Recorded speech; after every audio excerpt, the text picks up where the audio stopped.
a new park coming up. Shipping is gone now, and if Brooklyn remained a city on its own, we'd be looking at the fourth largest city part of the country. Brooklyn Bridge, first one up. Very good example of how things have grown. It is the first use of a major material that would radically change the size of buildings and bridges.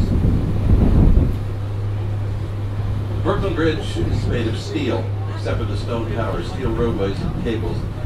A bridge like this would be impossible before steel. For example, the bridge was twice as long as any bridge ever built in the world.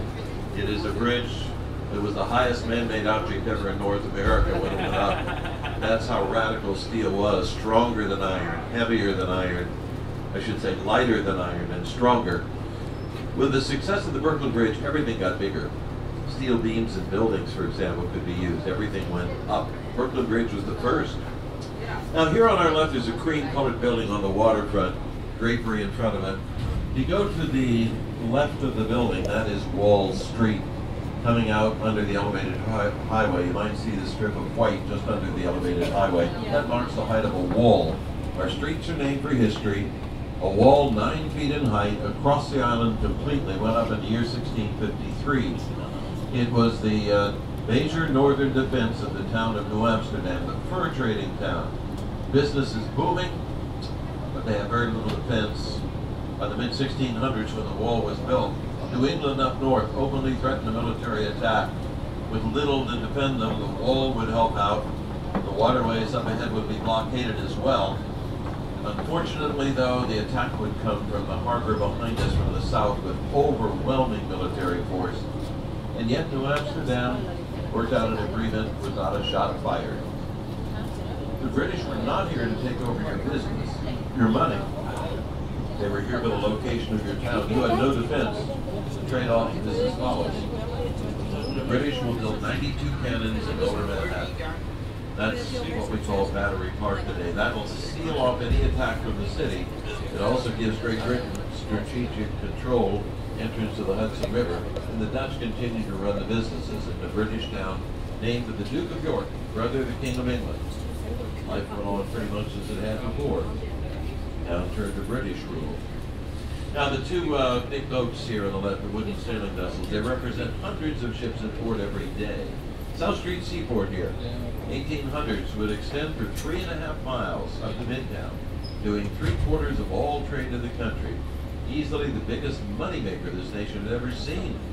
South Street Seaport in the 1800s with no income tax in those days.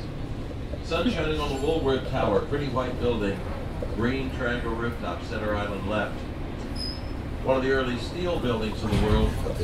Side piece is Captain Green. They go about halfway up the Woolworth Tower. Mr. Woolworth wanted to make sure it didn't fall down. And that is the building Empire State Center beat. A 60th floor building. Mr. Woolworth's Tower, tallest in the world, and Empire's going to go higher.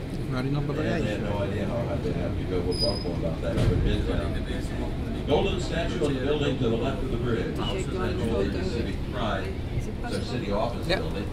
Green-colored lighthouse here on the right was never a lighthouse. It's an office for an old ferry terminal. And the black bottom barge here with the awning on the right. It's a restaurant, one of New York City's 34,400 registered restaurants. Last year, the restaurant business in town took in over $14 billion.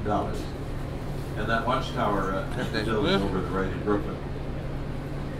It's only part of the headquarters of Jehovah's Witnesses. They've been the biggest landowner in Brooklyn ever since the 1830s.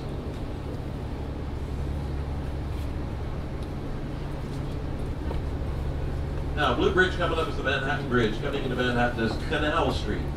Again, street's named for history. There was a canal north of town there, north of New Amsterdam. And almost every building to our left on the waterfront, from here all the way to Midtown, some form of reduced price housing. We have over 1 million subsidized apartments in town. And we're going to talk about housing costs a little bit later on. Subway going over the Manhattan Bridge here, about half of our subway track is up above ground and not below ground.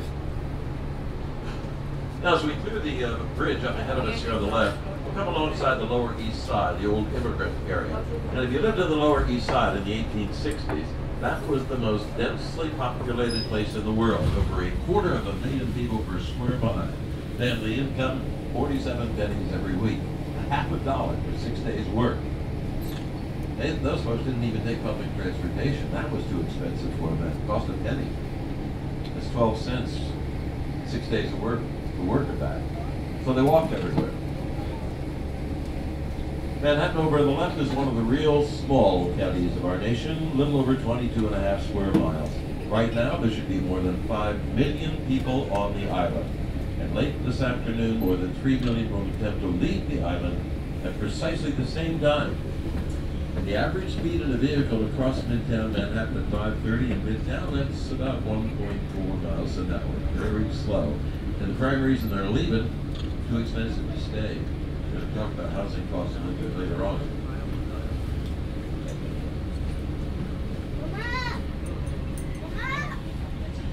Williamsburg Bridge up ahead is the third and last bridge between Brooklyn and Manhattan. The sequence, the first letters BMW. Brooklyn, Manhattan, and Williamsburg. That one up ahead of us is just past the wide point of the island. We're going to make the turn to the left up ahead here at the park. It will be about 2.5 miles from the Hudson River, the widest point of the island.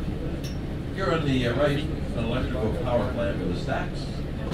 The big open bay that will be past us up ahead on the right, the old Brooklyn Navy Yard. We'll see up on the other side of the Williamsburg Bridge. We're headed to Midtown Manhattan for the Chrysler Building, United Nations. Empire State will be up there as well. Then on past that will be Gracie Mansion, the home of the mayors. It's at that point we're planning to enter the Harlem Bridge off by Yankee Stadium. So Manhattan's on our left, we're on the East River, Brooklyn on the right. We'll see on the other end of the other side of the Williamsburg Bridge.